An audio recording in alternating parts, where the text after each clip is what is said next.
L'hymne national du Mali est entonné. Après, c'est celui des Nations Unies.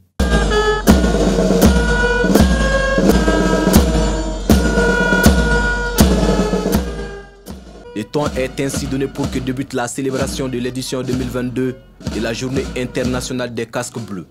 Le 29 mai est institué par les Nations Unies pour célébrer ces milliers de soldats de la paix à travers le monde. Au Mali, ils sont plus de 10 000 casques bleus. Pour le commandant adjoint de la force, ils sont venus de plusieurs pays pour contribuer au processus de pacification du Mali.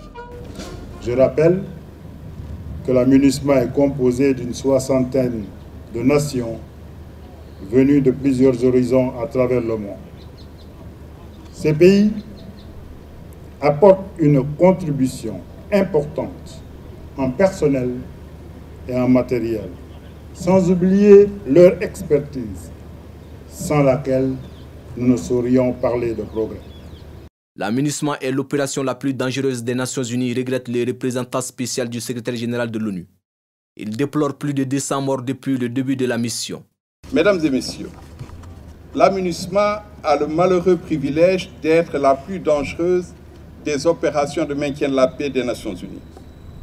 Depuis son déploiement au Mali, il y a un peu moins d'une décennie, la mission a perdu 258 casques bleus, tous venus au Mali, sans autres ambitions que celle d'apporter leur pierre à l'édifice de la paix que les Maliennes et les Maliens s'emploient à bâtir avec une résilience remarquable.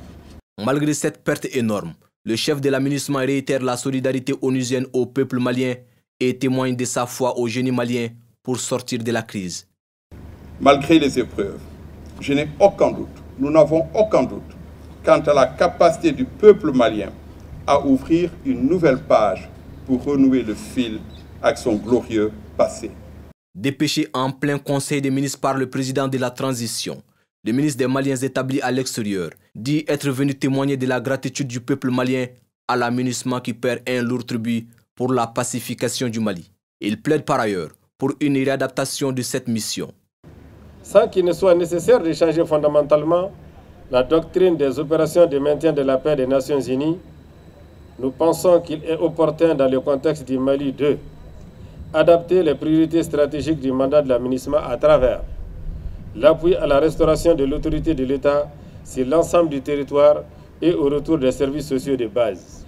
La mise en œuvre effective du mandat relatif à la protection des civils, adapter le mode opératoire de la MINUSMA aux réalités du terrain à travers une opération étroite entre les forces maliennes et la MINUSMA. Le clou de la cérémonie, c'était le dépôt de gerbes de fleurs au MINUSMA Memorial. El Gassimouane et le ministre Iléyen étaient accompagnés de Maxime, 6 ans, fils d'un militaire malien mort au combat. Tout un symbole.